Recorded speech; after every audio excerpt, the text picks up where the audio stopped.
Maksud beliau, orang yang mengenal Allah sesaat dia beribadah kepada Allah lebih afdal daripada abid orang yang ahli ibadah 1000 rakaat.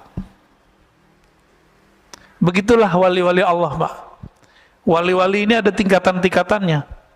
Semakin tinggi tingkatannya, satu nafasnya lebih afdal daripada 1000 rakaat kita.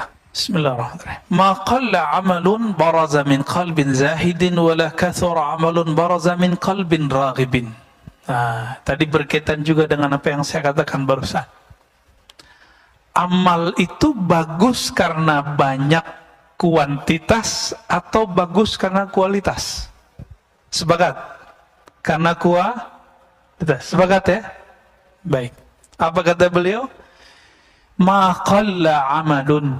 Tidaklah satu amal Allah nilai sedikit. Baraza min qalbi zahidin. Jika amal itu tumbuh dari kolbu yang zahid, kolbu yang zuhud.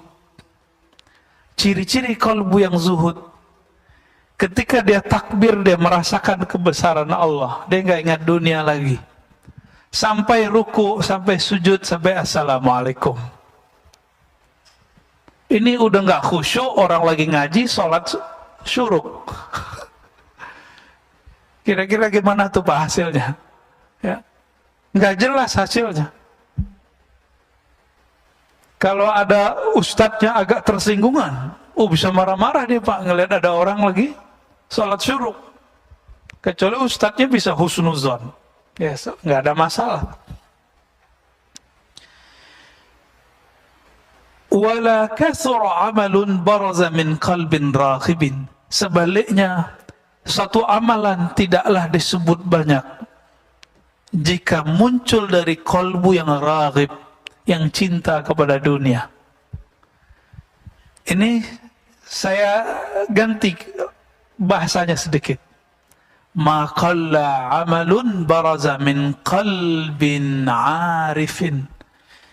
Tidaklah sedikit amalan jika bersumber dari kolbu yang arif, yang kenal kepada Allah. Wala kathura. Sebaliknya tidak disebut banyak amal. Baraza min qalbin jahilin maridin. Jika bersumber dari kolbu yang jahil, tidak mengenal Allah, marid, yang sakit. Ciri-ciri kolbu yang sakit apa? Salat itu adalah alazzu ghazair ruh. Salat itu adalah amalan paling lezat bagi ruh. Kalau salat Bapak sudah nggak nikmat, berarti kolbunya berpenyakit. Gimana? Punya penyakit nggak kolbu kita? Ada? Pasti banyak Pak. Saya juga punya penyakit kolbu saya. Karena kolbu kita berpenyakit, nggak bisa menikmati. Seperti orang lagi sakit demam, nggak bisa menikmati makanan. Ada orang demam Pak bisa menikmati makanan? Nggak ada, nggak bisa kok menikmati makanan. Apalagi kalau sariawannya di mulut, waduh sakitnya bukan main. Suka pedes, tapi bibirnya, lidahnya lagi sariawan. Dikasih menjerit nggak Pak? Nah inilah yang terjadi pada orang-orang. Kenapa ada orang-orang yang tertentu dikasih zikrullah, malah dia menjerit, malah dia lari, malah dia muntahkan. Ya. Bahkan beberapa ngejek, makanan apa nih? Nah itu kalau makanan. Kalau zikir gimana? Zikir apaan nih beginian? Gitu. Itu kolbunya berpenyakit itu. Penyakit ini ada yang disebabkan karena ilmu yang salah ditelan. Dia dapat ilmu, ilmunya itu bukan ilmu. Ilmunya itu meracuni otaknya. Maksudnya pemahamannya salah. Dikira orang zikir begitu, itu dianggap sesat. Rusaknya di dalam. Ya.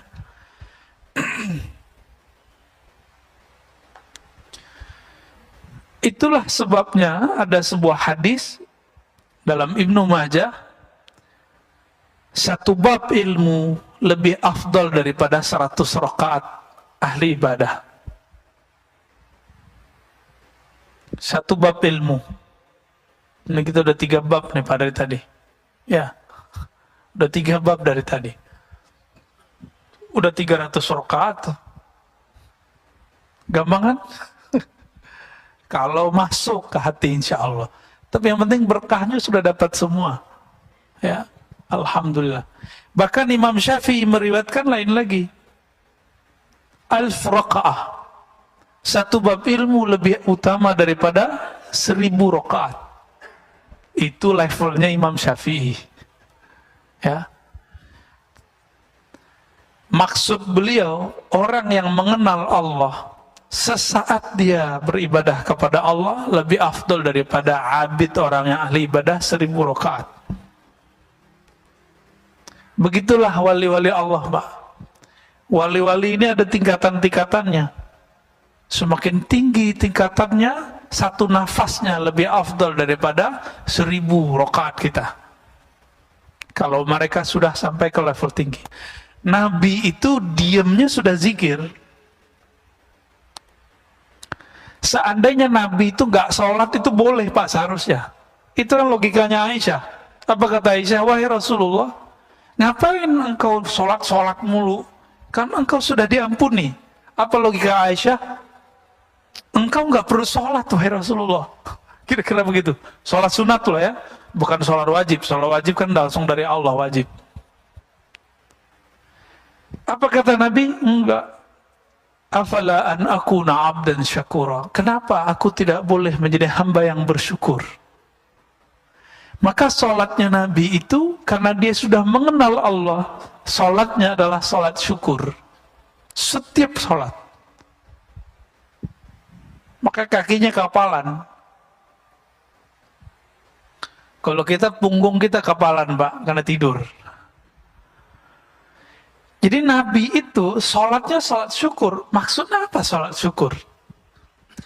Beliau itu merasa sangat berterima kasih kepada Allah mengemban nur yang Allah pilihkan kepadanya. Sebagai tanda syukur maka beliau sholat setiap hari, setiap malam. Bahkan beliau sholatnya pun dalam keadaan diam.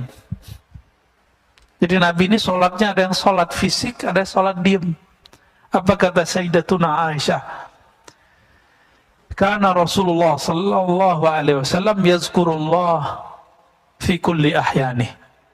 Rasulullah atau ala kulli ahyani selalu mengingat Allah setiap nafas, setiap detik, setiap saat. Jadi setiap nafasnya itu zikrullah. Kita udah dalam sholat nggak ingat Allah. Ini beda sholat kita sama Rasulullah sallallahu alaihi wasallam.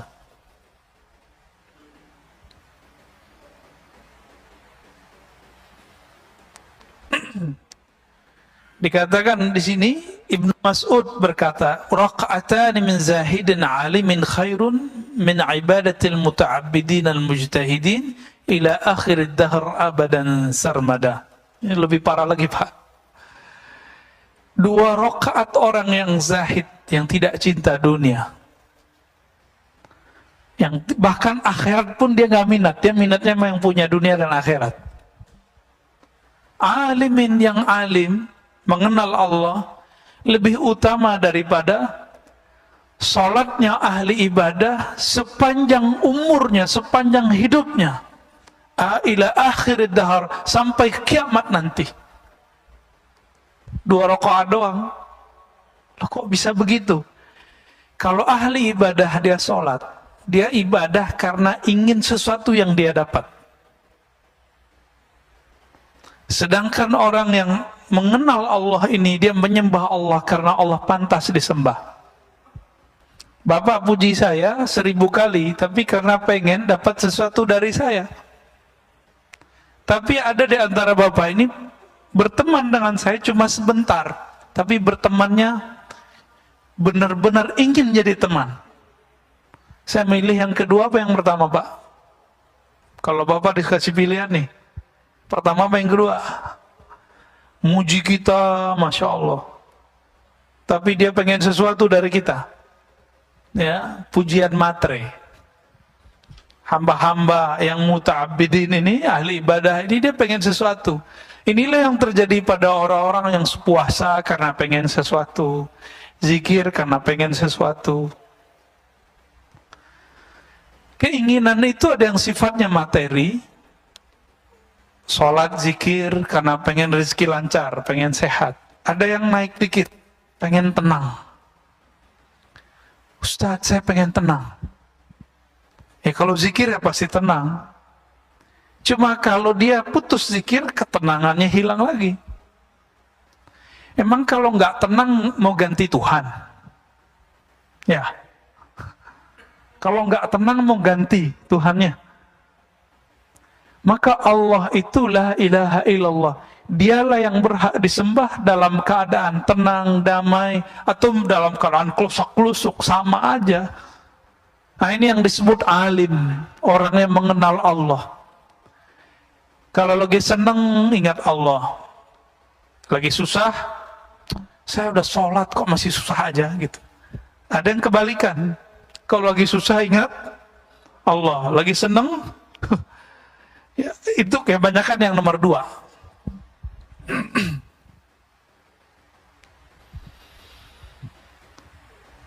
Sholawat juga gitu Pak. Orang sholawat sekarang apa? Sholawatlah kamu, kalau ngelihat Pajero sholawat, ngelihat Mercy sholawat, ngelihat BMW sholawat. Biar apa? Biar dapat matre semua. Jadi Nabi ini kan mandang kolbu kita juga, kan beliau sudah masuk ke alam ruhani. Maka beliau ngerti isi hati kita. Bahkan di masa beliau hidup, beliau mengatakan, uridat alayya a'malu ummati. Amal umatku sudah disetor semua kepadaku. Dari beliau hidup sampai beliau mau meninggal semua. Semua sampai akhirat nanti, Nabi sudah diperlihatkan semua. Jadi kita duduk begini, Rasulullah sudah dikasih unjuk dulu. Tinggal nanti dilurusin Pak niatnya. Maka kalau setiap kali duduk ngaji, diulang niat di hati, ya Allah, aku ingin belajar karena ingin mengenal Engkau. Karena ingin mendekat dan diri kepada Engkau. Itu sebabnya ulama Syafi'iyah selalu mengingatkan orang-orang kalau mau sholat, belakangnya harus ada niat lillahi ta'ala. Ini dibidahin sama kawan kita ya. Dia nggak ngerti tujuan ulama kita untuk apa. Kalau Nabi mah nggak perlu pakai usoli-usolian, nggak perlu pakai nawaituan. Kalau Nabi, sahabat Nabi nggak perlu, kita perlu Pak. Karena niat kita kadang tidak benar kepada Allah Subhanahu wa ta'ala. Kapan hamba-hamba Allah ini menyembah Allah? Karena Allah itu Tuhannya. Bukan karena dia ingin menuhankan dirinya.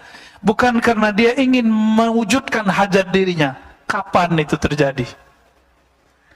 Sesaat saja kita ibadah karena Allah pantas disembah, bukan karena saya ingin ada hajat yang ditunaikan. Saat itulah kita menjadi hamba Allah yang hakiki. Inilah yang disebut zahid, ini yang disebut alim. Ini yang sering disalahpahami. Sayyidatuna Rabi'atul Adawiyah, perempuan yang sangat indah budi pekerti dan ruhaninya. Beliau ini pernah berkalam, kalamnya ini disalahfahami oleh orang-orang yang jahil. Apa kata beliau? Ya Rabb, ma'abadtuka raja'an lil jannati. Ya Rabb, tidaklah aku menyembahmu karena aku harap dapat surgamu. Tidaklah aku menyembahmu ya, khaufan min narik, karena takut neraka engkau. Ini dianggap oleh mereka, si Rabi'ah ini sesat. Kenapa? Masa ibadah bukan karena surga? Inilah orang jahil menentang orang yang alim. Di dalam Al-Quran itu ada 2 jenis surga Pak. Surga yang dikatakan oleh Rabi'ah itu surga syahwat. Hurain, ya dia sudah perempuan, dia nggak minat sama hurain. Ibu-ibu ini, akhwat ini bisa coba bayangkan, baca semua kisah di Quran, itu lebih banyak cerita untuk menyenangkan laki-laki, bener nggak? Ini jujur aja nih Bu, jujur. Perempuan disebutkan sebagai objek syahwat di dalam Al-Quran, bener nggak? Kenapa? Karena Nabi yang diturunkan laki-laki, yang mendengarkan waktu itu kebanyakan laki-laki. Maka tidak jarang perempuan bertanya, loh itu hurain, bidadari, kita punya bidadara nggak? Begitu kalau perempuan yang kritis. Pasti ada pertanyaan begitu. Pernah terbersit nggak ini ibu-ibu ini? Enggak ya? Enggak baca terjemahannya berarti ya. Tapi semoga sebagian memikirkan itu. Gimana cara memahaminya?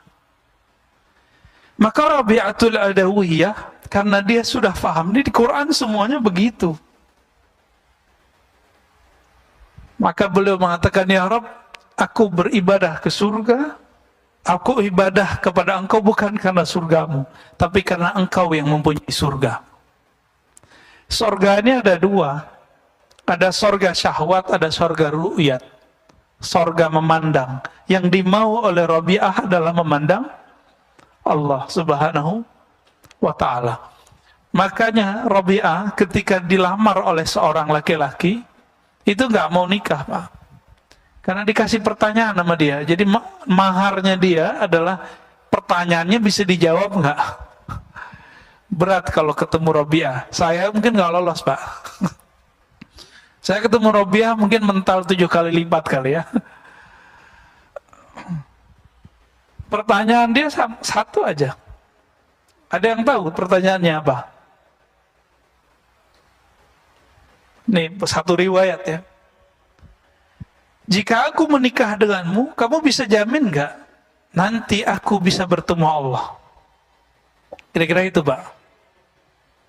Mana ada suami bisa begitu Bu? Nggak ada. Benar nggak nih para suami yang jomblo-jomblo? Udah ketemu Allah belum? Belum ya? Disitulah beratnya. Maka Bapak Saudara makan Allah, Rabi'ah ini dia surganya bukan lagi surga syahwat, surganya surga ru'yat. Apa arti ru'yat? Memandang Allah. Itu yang dia mau. Apa gunanya masuk surga, kata Rabi'ah, tapi nggak ketemu yang punya surga. Bapak saya fasilitasi di satu tempat. Tempat itu villa punya saya. Tapi saya nggak mau ketemu Pak. Datang lagi saya nggak mau ketemu. Udah makan aja, tidur aja, tapi nggak mau ketemu. Awal-awal senang, lama-lama pengen ketemu nggak? Penasaran nggak? Penasaran. Itulah yang terjadi kepada ahli surga. Maka nanti pencarian ma'rifatullah, mau mengenal Allah, tidak berakhir dengan kematian. Nanti berlanjut nanti di surga. Maka di surga apa kata Nabi? Ada sekelompok orang, laisu minal anbiya wala minasyuhada. Mereka bukan para nabi, bukan juga para syuhada. Tapi yaghbituhumul anbiya wa syuhada. Tapi para nabi, para syuhada itu ghibtah kepada mereka, iri kepada mereka, iri yang positif. Heran, loh kok mereka dapat posisi ini? Bukan berarti posisinya lebih tinggi dari para nabi, tidak. Lalu kemudian Allah ditanya, ya Rabb itu siapa ya Rabb? Yang tanya pastinya para nabi. Apa jawaban Allah Ta'ala? Mereka itu adalah orang yang saling menyayangi biruhillah, karena ruhullah.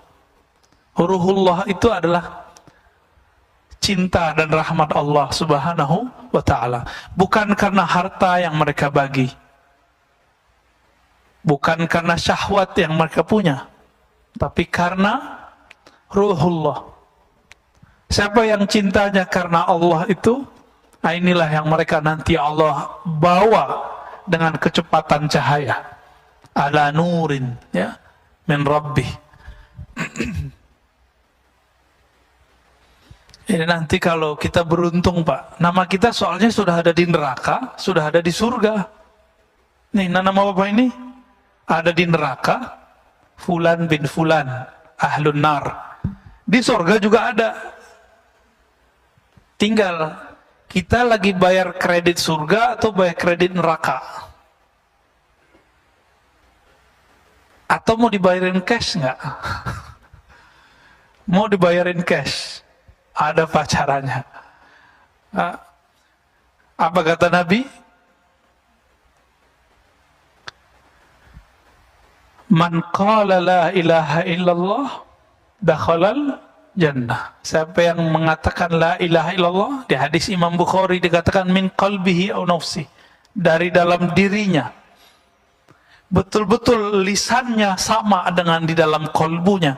Lisannya baca la ilaha illallah, kalbunya mengatakan aku tidak menyembah kecuali hanya kepada Allah, aku tidak bergantung kecuali hanya kepada Allah. Nggak bergantung ke vaksin, Pak. Kita vaksin aja, tapi jangan bergantung kepada vaksin, ya. Yang bikin vaksin juga lagi tengkar, Pak. Ya benar nggak? Ya semua kalau udah dipolitisasi, masya Allah, ya begitu jadinya. Negara di mana-mana, bukan di Indonesia aja, di mana-mana ini sekarang lagi politisasi, karena ini bisnis yang luar biasa. Ini bikin kita terganggu kadang-kadang ibadah kita.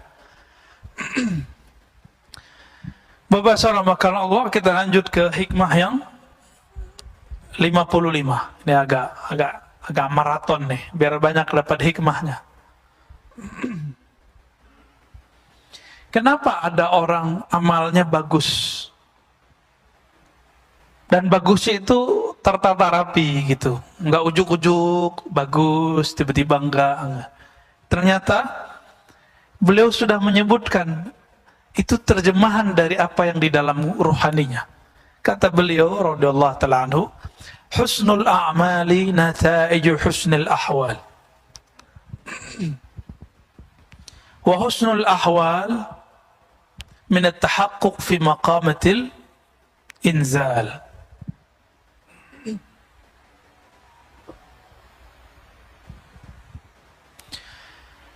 Sempurnanya amalan, amal sempurna itu nggak ada riaknya. Jadi jangan dibayangkan amal sempurna itu bagus rukun-rukun zahirnya saja. Sempurnanya amal tidak ada riak.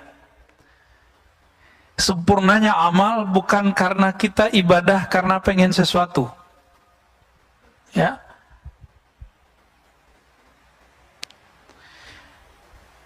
Nata'iju husnul ahwal, bagusnya amalan stabil.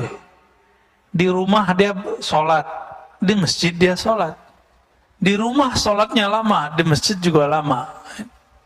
Ada kebalikannya, kalau di masjid sholatnya lama, kalau di rumah sholatnya buru-buru. Berarti ahwalnya bermasalah nih.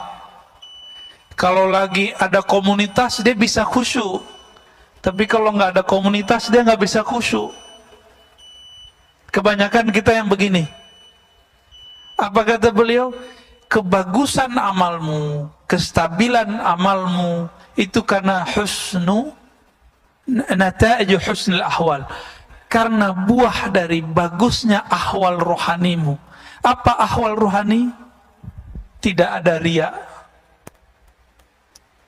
tidak ada ujub, tidak ada sombong. Udah 3 aja.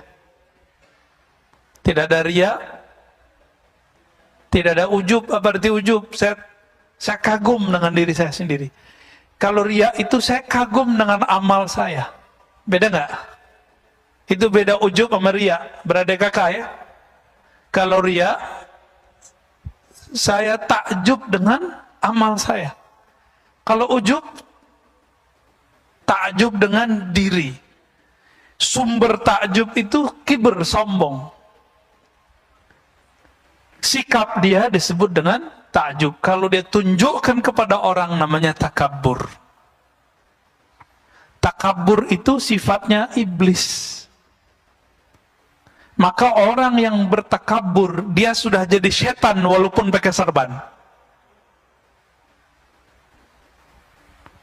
Ciri-ciri orang sombong gimana? Iblis itu rasis, Pak. Dia bicara asal usul. Khalaqtani min nar wa khalaqtahu min tin. Ya Rabb, saya ini asal usul saya lebih mulia dari Adam. Saya dari api, Adam dari tanah. Maka siapa saja dari antara yang hadir ini merasa sukunya lebih baik dari suku yang lain, itu iblis di dalam dirinya, maka dia jadi setan. Siapa yang merasa amalnya lebih utama dari yang lain, iblis itu dulu diizinkan ibadah per langit, naik langit 1, langit 2, langit 3, sampai kemudian diizinkan Allah memimpin ibadah di langit ke-7. Di langit ke-7 kan ada Ka'bah, Pak. Ka'bah putih namanya. Ya, Al-Baitul Ma'mur disebut di Quran. Yang di bawah kan Baitullah. Di atas namanya Al-Baitul Ma'mur. Sebenarnya di beberapa riwayat langit keempat itu juga ada Baitul Arwah. Cuma riwayatnya tidak terlalu sharih ya. Yang paling sahih di Bukhari Muslim, di bumi lo ada di langit ke-7. Nabi Ibrahim lagi di sono, Pak. Nabi Ibrahim lagi di sono. Maka kalau ada orang ngaku naik ke langit nggak ketemu Nabi Ibrahim di langit ke-7, bohong dia. Ya. Banyak ya, ada beberapa tokoh-tokoh spiritual belagu ngomong, saya nyantri di langit sekian tahun. Cek aja, ketemu gak ente sama Nabi Adam di langit pertama? Ketemu gak ente sama Nabi Isa di langit kedua? Kalau enggak, halu. Banyak orang halu itu hari ini. Serban bukan jaminan orang punya tingkatan tinggi. Kan nggak ada hadis sahih mengenai keutamaan serban orangnya tinggi. Tapi kalau habaib emang disunnahkan pakai serban, Pak, supaya tidak salah lihat, terutama kalau dia guru. Begitu dalam fatwa ulama-ulama Hadramaut. Jadi jangan suuzon juga kalau ada habaib pakai suka serban. Ya, itu dia lagi jaga nasabnya itu. Perintah dari guru-gurunya di Hadramaut. Ya.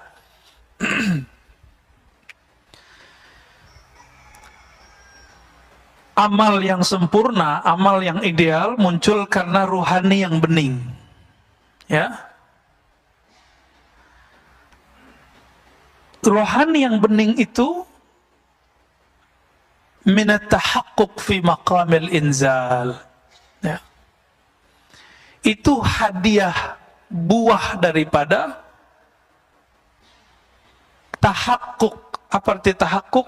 Usaha untuk istiqamah menapaki jalan-jalan rohani. Jadi kalau berguru sama seorang syekh, jangan lihat dia hari ini. Lihat dia yang masa lalu. Karena syekh itu sekarang, kayak Imam Malik tadi, Imam Malik itu setiap malam mimpi ketemu Nabi, Pak. Mabitu lailan illa wa ra'aitun nabiyya sallallahu alaihi wasallam. Tidaklah aku tertidur kecuali aku memandang kepada Rasulullah sallallahu alaihi wasallam. Siapa itu Imam Malik? Ada kita yang begitu. Nah, itu baru benar tuh. Itu layak dijadiin guru. Bisa berkoneksi dengan Sayyidina Nabi sallallahu alaihi wasallam. Nah, inilah rahasia. Mursyid itu ruhaninya nyambung dengan Nabi. Ini jadi mursyid, mimpi ketemu Nabi aja belum. Jadi wakil talqin, mimpi ketemu Nabi aja belum, apalagi ketemu secara rohani. Banyak Pak fakta-fakta begitu hari ini. Tapi mau gimana lagi, ini zaman sudah begini. Zaman sudah begini. Jadi pinter-pinter saja berguru, ya. Kolbu kalau sudah dilatih, apa makom pertama latihan kolbu? Latihan tobat. Itu awalnya. Jadi orang ini, dia sudah bertahun-tahun dia tobat. Itu sebabnya para masyayikh kita dulu punya amalan namanya sholat sunnah taubat. Dibid'ahkan lagi sama kawan kita, ya. Nggak paham juga dia. Atau minimal kalamnya kalam tobat. Nah, tobat ini kan dibagi lagi, Pak. ada tobat orang awam dari dosa yang zahir. Kalau tobat anak-anak salah minum, ya. Kalau lagi puasa begini anak-anak gimana? Terganggu gitu sama makanan. Terganggu gitu kalau ada anak-anak kecil yang lain di bawah dia yang berbuka. Nih saya mau tanya nih Pak, kalau ada di sini orang buka restoran, buka, Bapak terganggu nggak? Terus perlu ditutup nggak? Serius loh ya. Ada warteg buka siang nih. Nih saya nggak ngomong hukum syariat dulu, hukum rohani. Bapak terganggu nggak? Loh Ustadz, kita harus tegakkan hukum. Loh di antara ibu-ibu ini di rumah kalau bapak punya istri, ada yang lagi haid nggak? Nggak masak, butuh makan, nyari kemana? Ya nyari ke warteg kayak gimana kayak itu. Jadi kita tuh nggak usah sibuk mikirin orang, kayaknya agama kita paling bener, mau amar ma'ruf nahi mungkar, tapi kebelinger di situ. Emang bapak ibu ini masih terganggu kalau ada orang masak depan kita? Ini kan lucu, ya, sweeping, ketemu di warteg orang makan, lagi makan tempe. Lah untuk apa itu diberitakan? Ini politisasi aja Pak, ya saya nggak suka berita-berita begitu. Ini saya mau nanya lagi, Bapak terganggu nggak kalau saya makan minum di sini? Oh, bener itu dah. Terus untuk apa itu dibuka? Apa ditutup, di sweeping? Nggak perlu, biarin aja mereka pakai adab ya. Jadi kalau mau bukain di jam sekian, bilang gitu, ya. Buka jam 12 kayak gitu. Tutup depannya. Nggak perlu pakai sweeping Pak kalau orang udah puasa. Tapi kalau anak-anak, iya, anak saya itu bawa teman-temannya di depan rumah. Si bocah yang bontot tiba-tiba bawa roti ada coklatnya. Makan depan mereka, kabur Pak semua anak-anak itu. Apa kata mereka? Aduh puasa gue nih. Parah nih adekmu Pak gitu. Itu puasa anak-anak, di depan saya masih anak-anak kan nih. Nah ini kita kalau ngomong hikam Pak ya. Tapi kalau pemerintah mau memutuskan misalnya tutup, ya gak apa-apa juga, gak masalah. Gak masalah juga Pak, sebenarnya. Tapi kalau Bapak masih terganggu, ya salah. Ya, puasa anak-anak berarti ya. Jadi apa yang harus dilewatin untuk tahapan pertama? Taubat. Taubat anak kecil dari yang fisik tadi. Taubatnya orang awam dari hal-hal yang zahir. Dosa mata, dosa telinga. Maka kalau orang awam sudah nggak dosa mata, nggak dosa telinga, nganggapnya sudah suci. Jadi mereka bingung, kok habis assalamualaikum masih ada istighfar. Padahal dia lupa, di dalam sholatnya dia tidak ingat kepada Allah Subhanahu wa ta'ala. Ini perlu diistighfarkan nggak nih sholat yang begitu? Inilah rahasia Rabi'atul Adawiyah mengatakan, astaghfirullah fi istighfari, atubullaha fi taubati. Aku minta ampun kepada Allah karena istighfarku tidak benar. Aku bertobat kepada Allah karena sholatku tidak khusyuk. Ada nggak yang pernah begitu Pak? Supaya sholat kita pas naik ke atas kan mau dilempar lagi. Nggak khusyuk, lempar. Tapi karena kita tutup, astagfirullah, ya Allah, sholatku tidak khusyuk. Diberi syafaat, naik juga Pak ke atas. Allah kan maha pengasih, maha penyayang. Kita berusaha khusyuk, belum khusyuk ya nggak apa-apa. Yang penting kita ngaku tidak khusyuk. Mau nggak ngaku nggak khusyuk? Itulah tobat level 2. Taubat ruhani. Taubat apa? Taubat ruhani. Batinnya merasa kurang bener nih. Nah ini aja Pak dibenerin. Level 2 ini coba dipakai. Nanti bagus tuh amalannya. Nanti Bapak gampang nangis kalau zikir. Sholat aja gampang mewek Pak. Ini kalau nggak pakai kitab saya udah nangis-nangis dari tadi nih. Ya. Kenapa saya ngajar pakai kitab? Bukan karena gagah-gagahan bagi kita, bukan. Ini cara saya untuk menahan diri. Karena kalau mau nangis, kita bilang nangisnya, Pak. Alhamdulillah, ya. Guru saya ada beberapa, itu kalau sudah bahas bab begini, nggak ada kitab ataupun ada kitab, nangis terus. Untungnya saya kalau ngeliat kitab langsung berubah. Ya, Alhamdulillah. Karena akalnya balik lagi. Kalau nggak cuma rasa yang muncul, kalau rasa lebih dominan dari akal pikiran kita, kita bisa nangis setiap saat. Sujud nangis, ruku nangis, takbir nangis. Ntar orang-orang bilang, ini kenapa ini nangis? Ada Syekh Shinqiti, guru dari Syekh Salih Al-Maghamisi di Madinah.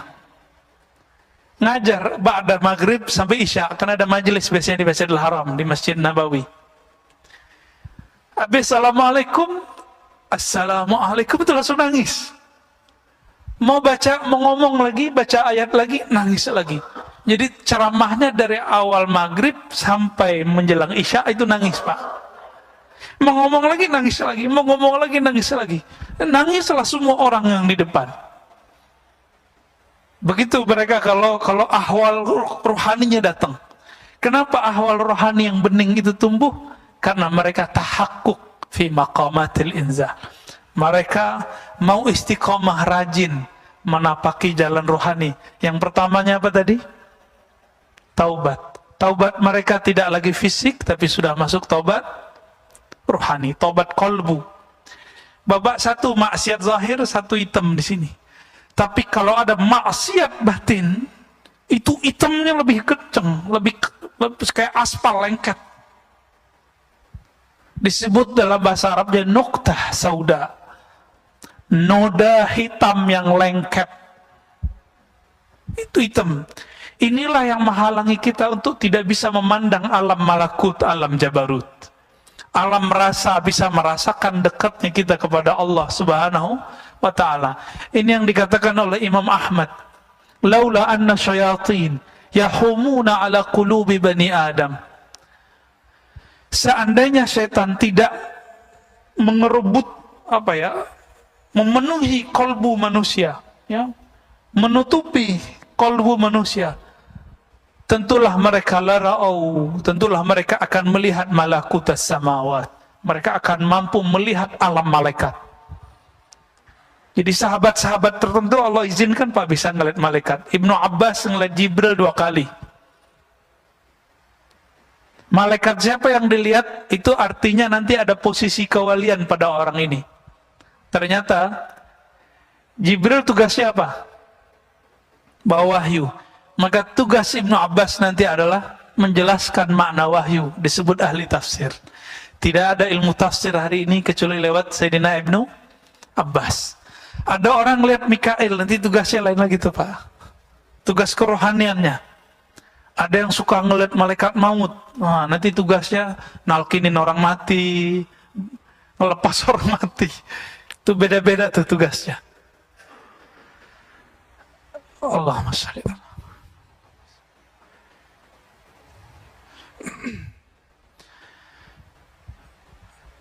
Oleh karena itu, Bapak salam karena Allah, seandainya Allah bersihkan kalbu kita, mungkin tidak ada hari kecuali kita menangis di hadapan Allah Subhanahu wa ta'ala. Makanya Sayyidina Nabi SAW hampir setiap hari beliau menangis. Hampir setiap sujud beliau meneteskan air mata. Kenapa? Karena beliau merasakan memandang Allah Subhanahu wa ta'ala. Kita kehilangan anak kita hilang.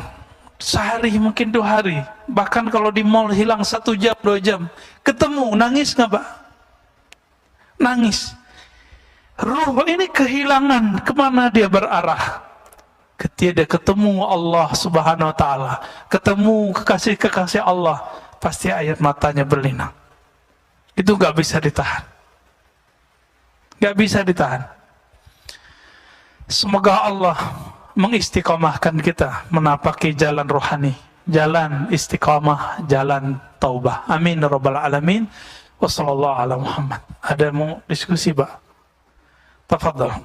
Tema kita adalah tentang kepada siapakah kita berguru. orang sering menyebutnya mursyid, murabbi, kiai, ya, pembimbing rohani. Siapakah karakter pembimbing rohani yang ideal? Guru banyak, tapi yang bisa menghantarkan kita kepada Allah itu tidak banyak. Maka beliau memberikan rumusannya minimal ada 2. Jadi banyak kriteria guru yang bisa membuat kita menjadi wasil ilallah, sampai ke hadirat Allah Subhanahu wa ta'ala. Sampai itu bukan berarti kita pindah-pindah. Allah itu kan maha dekat. Nah, guru yang begini bisa menghidupkan kalbu kita sehingga merasakan kedekatan dengan Allah Subhanahu wa ta'ala. Siapakah orangnya? Imam Nataillah Sakandari qaddasallahu sirrahu yaqul la tashab, janganlah engkau bersuhbah, berguru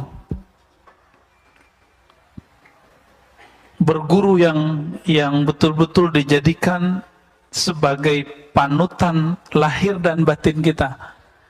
Man la yunhiduka haluh, siapa yang hal itu kondisinya baik zahir ataupun batinnya, perubahan-perubahan pada si guru ini, la yunhiduka, tidak membuat ruhanimu bangkit. Jadi ama guru yang begini, bersama beliau, membersamainya beberapa saat, membuat kita kemudian bangkit dari kemalasan kita beribadah kepada Allah Subhanahu wa ta'ala. Itu yang pertama. Dan yang kedua, wala yadulluka 'ala Allahi maqaluh.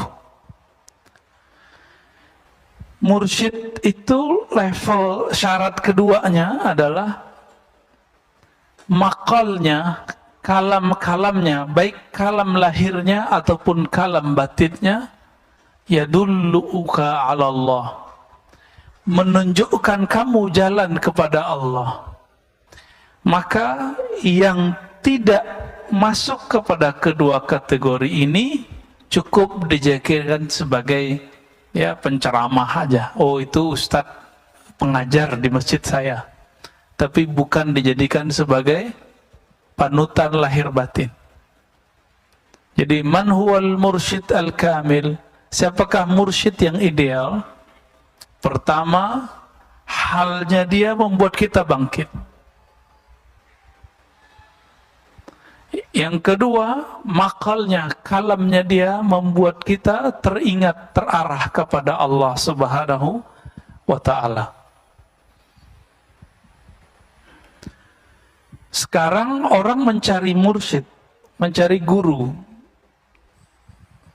tapi dihadapi 2 hal ini. Yang pertama, orang yang baru hijrah. Apa yang didapat? Oh, yang penting ustadznya ngomong Quran Sunnah. Belum tentu semua orang yang mengutip Quran dan Sunnah kalamnya itu membangkitkan isi kolbu dan menunjukkan kepada Allah. Belum tentu. Siapa tahu dia bersembunyi dengan dalil-dalil itu dalam keegoannya. Bisa jadi.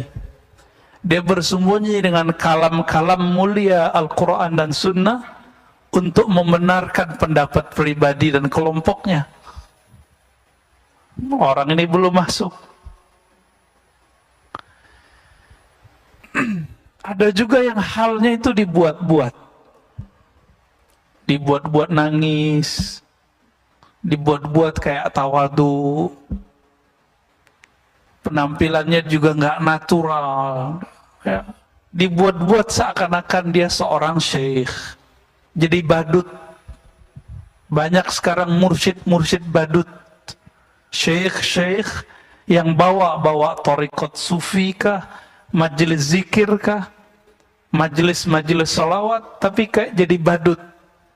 Apa maksudnya? Badut itu gimana, Pak? Itu asli muka dia nggak begitu? Enggak. Sama, dia memerankan aja. Nanti kalau dilepas, hilang.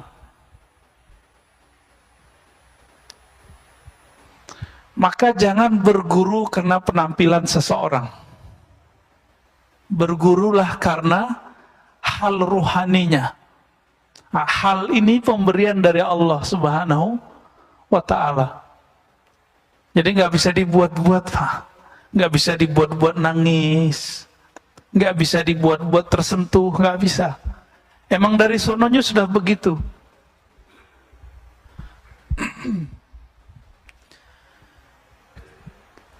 Ciri kedua tadi apa?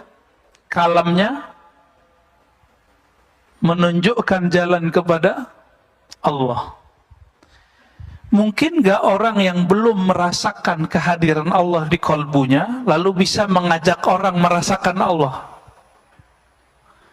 Mungkinkah orang belum tahu jalan ke Jogja, terus ngajak kita ke Jogja?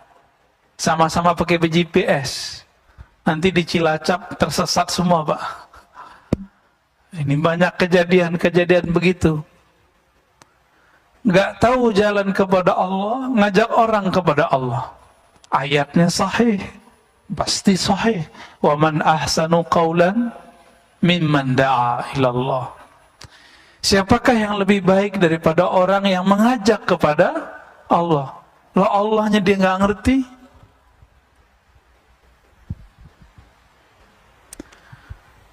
Maka ada tipe sekarang yang kedua, orang-orang mencari. Kalau tadi yang penting ada Quran sunnahnya, yang kedua yang penting ada zikirnya. Tidak semua guru yang mengajarkan zikir itu mengajak kepada al-mazkur. Al-mazkur itu yang diingat. Siapa yang diingat? Allah. Ada yang ngajaknya biar sakti. Jadi hati-hati, Pak. Belajar ilmu kerohanian harus jelas sanadnya. Kalau enggak nanti diajak kita belajar ilmu kesaktian, ilmu kanuragan. Jadi enggak zikir jadinya. Nih baca ini biar kamu enggak tembus sama orang. Baca ini biar kamu enggak kelihatan sama orang. Baca ini biar jualannya laku. Baca ini supaya semuanya agar sampai kepada maksud diri, bukan kepada Allah Subhanahu wa Ta'ala.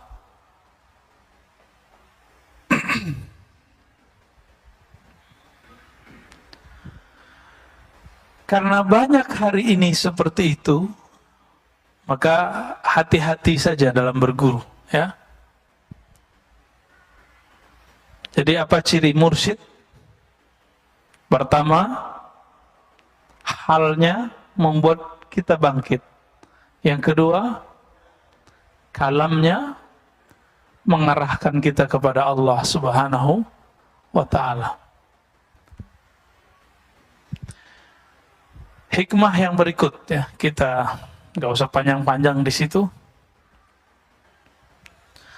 Rubbama kunta musian fa'arakal ihsan suhbatuk man huwa aswa'u halan mink. Ini sudah ganti topik.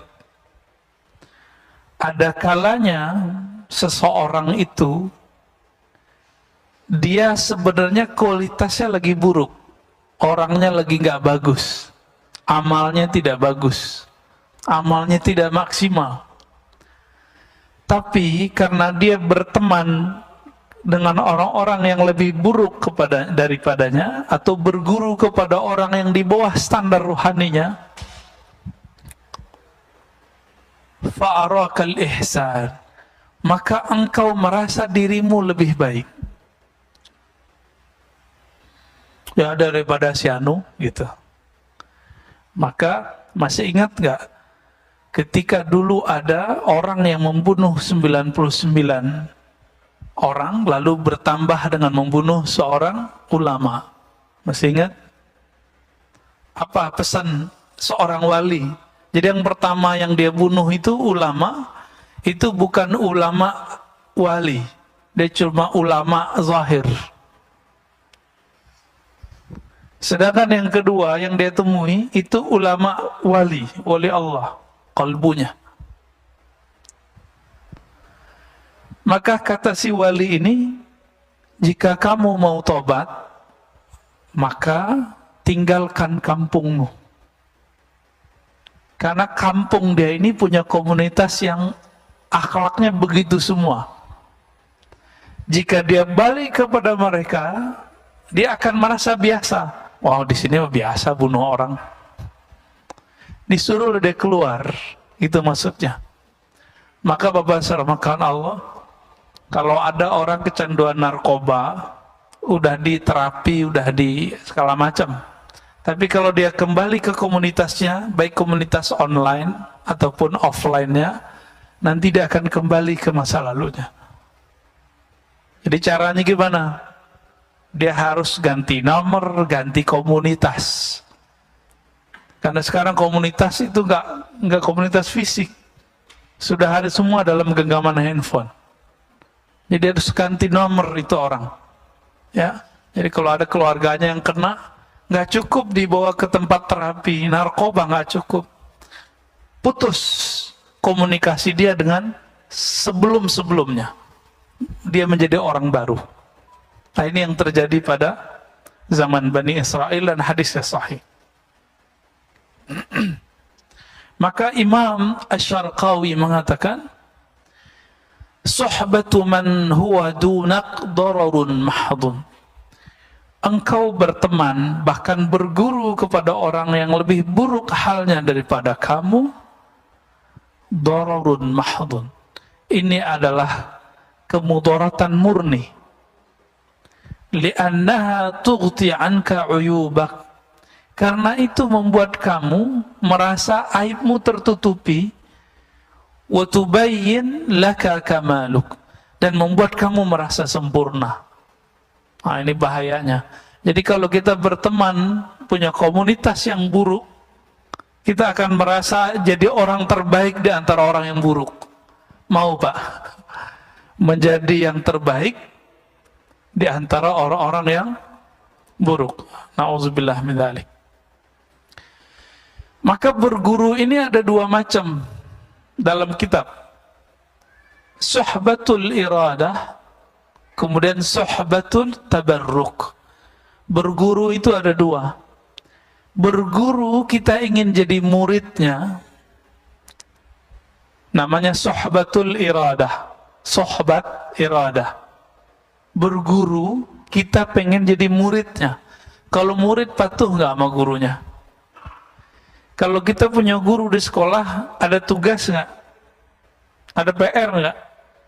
Ada. Ada jam tertentu kita kemudian membangun komunikasi dengannya. Itu guru yang sudah kita jadikan sebagai suhbatul iradah. Iradah, orangnya disebut murid. Apa arti murid?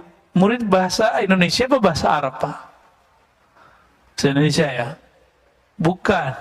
Murid itu bahasa Arab. Murid itu dari kitab-kitab tasawuf.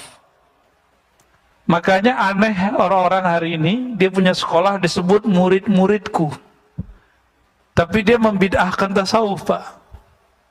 Padahal istilah murid itu dibawa oleh ulama kita dulu dari tanah Arab, dari Gujarat, dari mana-mana, dari Samarkand, masuk ke negeri ini, mereka menjadi mursyid, jadi guru.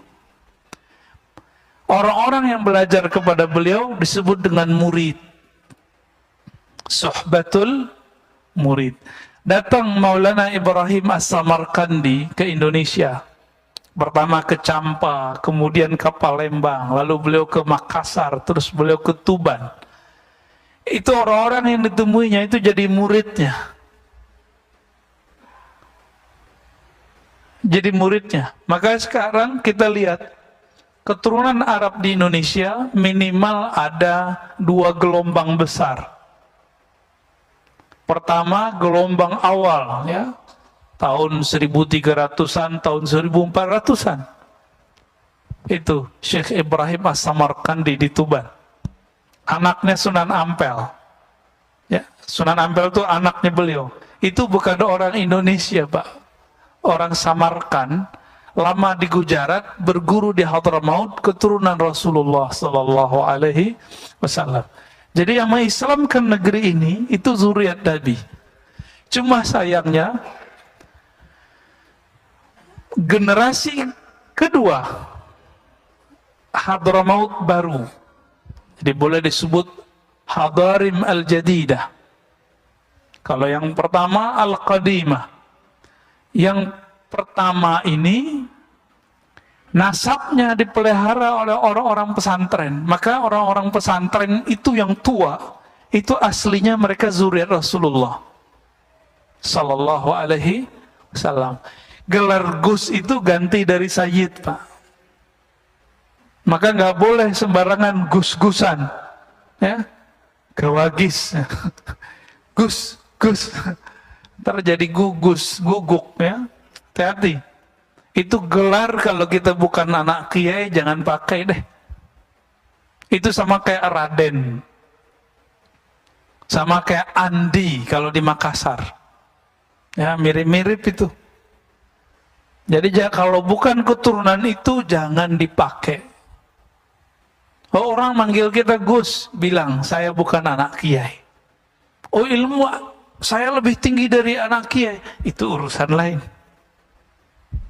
Itu urusan lain, ya. Keturunan beliau-beliau inilah yang kemudian sampai ke pendiri Nahdlatul Ulama Hadratus Syekh Hashim Asy'ari. Walaupun saya bukan orang yang hidup di komunitas itu, tapi ayah saya bilang, nama kamu dulu diambil dari nama beliau. Maka nama saya belakangnya ada Hashimnya. Ya, alhamdulillah. Itu semua keturunan dari sana, Pak. Keturunan Syekh Ibrahim As-Samarqandi. Ya, nanti turunnya ke Sunan Ampel ke Sunan Bonang, terus sudah kemana-mana. Baik muridnya ataupun keturunan nasabnya. Yang belakangan ini, karena komunitasnya lebih kuat, ilmu sanadnya lebih kuat, ilmu nasabnya lebih bagus. Akhirnya nasabnya dijaga dalam nama Rabithah Alawiyah.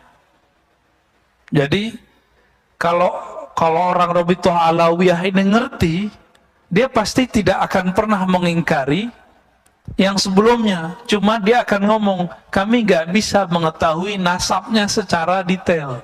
Gitu aja ngomongnya. Jangan ingkar, Pak. Kualat nanti. Karena belum ada apa-apa mereka, sudah dahuluan generasi pertama. Ya.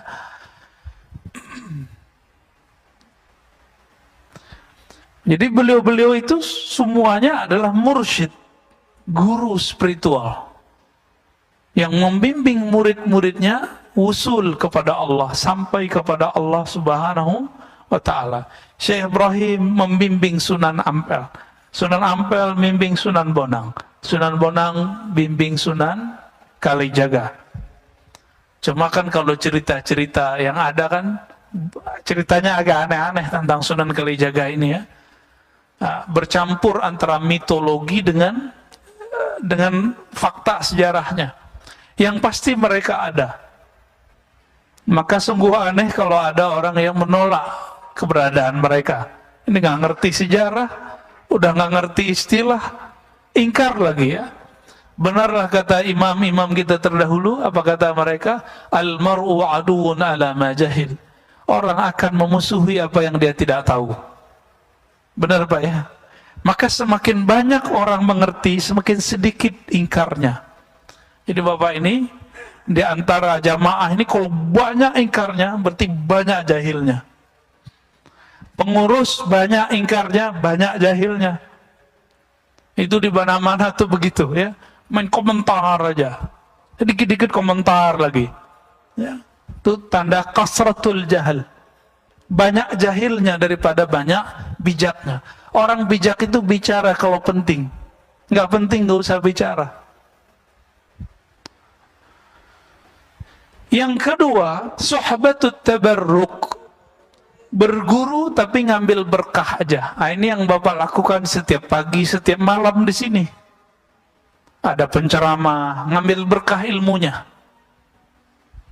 Mana yang lebih tinggi? Cuma sekedar ngambil berkah atau sohbatul iradah?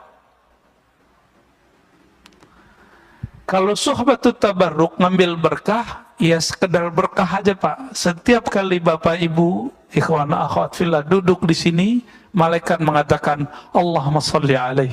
Jadi Bapak duduk nih, itu malaikat dari tadi sampai nanti setelah kita selesai ngaji, itu berdoa, ya Allah beri dia rahmat, beri dia rahmat. Itu kalau duduk doang, kalau ngaji gimana? Tambah lagi malaikatnya. Dan malaikat khusus, ada malaikat khusus mencari orang yang talabul ilm. Itu sayapnya dibuka. Untung nggak lihat, kalau lihat bisa pingsan semua. Ya, bisa-bisa lari, Pak. Karena sahabat Nabi, ada yang dibukakan sesekali ke mereka, yang lari bukan beliau. Dia lagi naro onta, terus baca Quran di bawah pohon.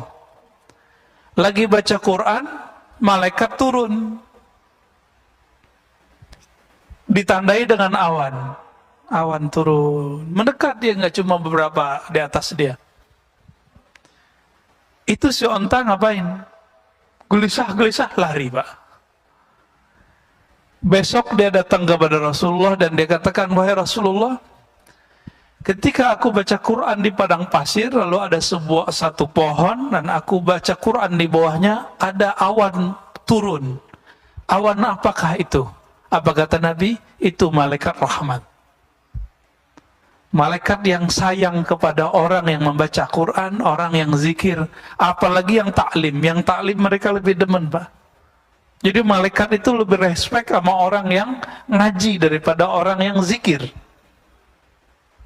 Lebih senang sama orang zikir daripada orang yang tidur.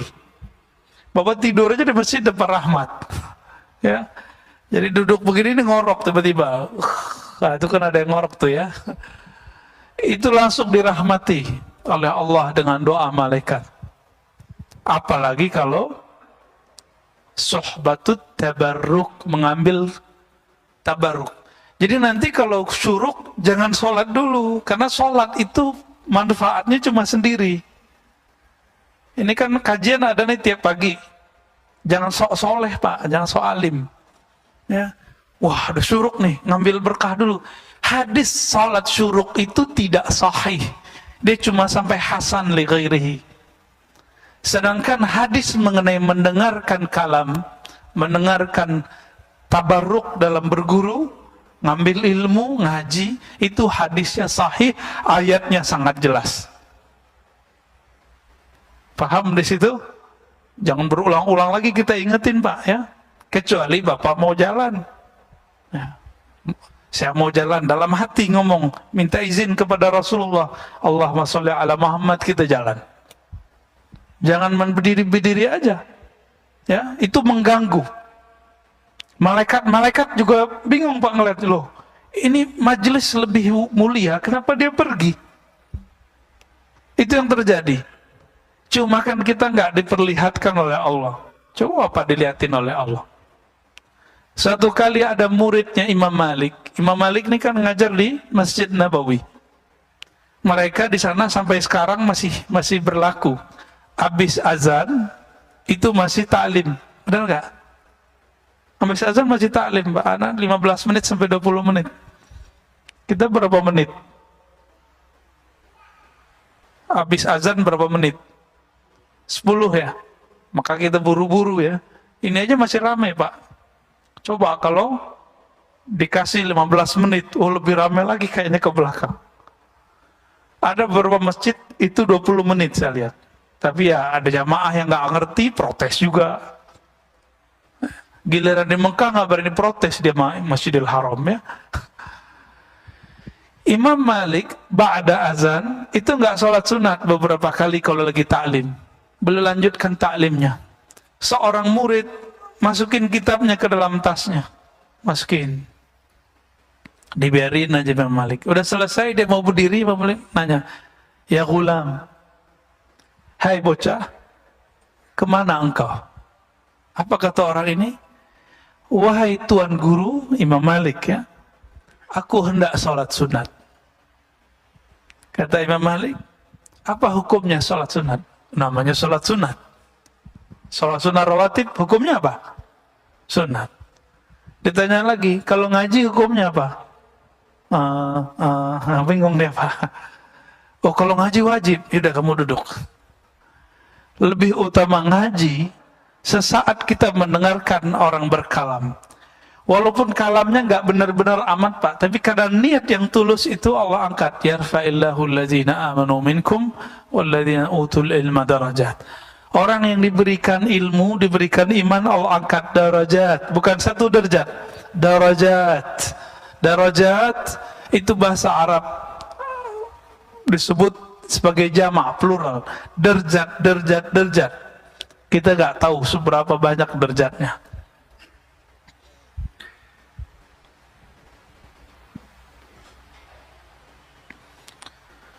Kebanyakan kita baru berguru sebatas sohbatut tabarruk. Berguru ngambil berkah. Benar ya? Belum ketemu kan guru yang ngasih PR zikir, paling cuma beberapa orang. Belum ketemu guru yang bilang, kamu latihan seharinya segini ya. Namanya berguru. Oh nanti muncul orang-orang yang gak mengerti bab ini terus bilang, lo gak boleh zikir pakai hitung-hitungan. Lo orang ini lagi jadi murid. Kalau lagi jadi murid, suka-suka gurunya. Coba, bapak anaknya sekolah gak? Mana dalilnya? Suruh nulis 1 halaman.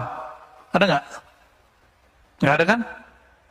Sekarang dalilnya apa? Anak sekolahnya nonton YouTube. Tontonlah YouTube dengan link ini kan? Mana dalilnya?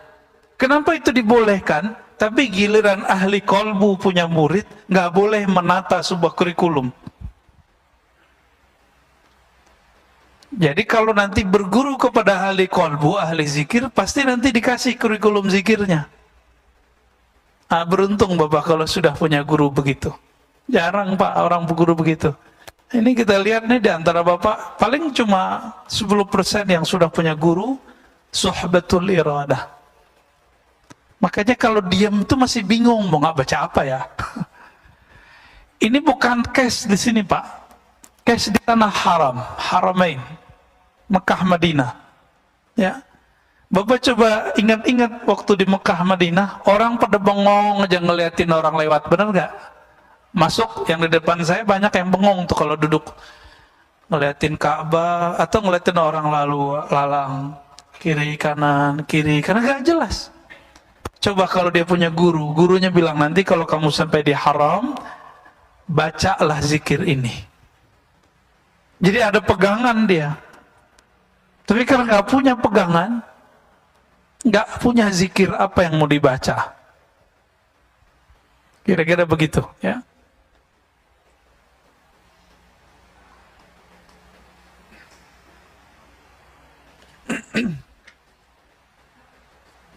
Kita masuk ke hikmah yang 50, berapa nih? 55, ya. Nggak tahu kalau beda kitab ya.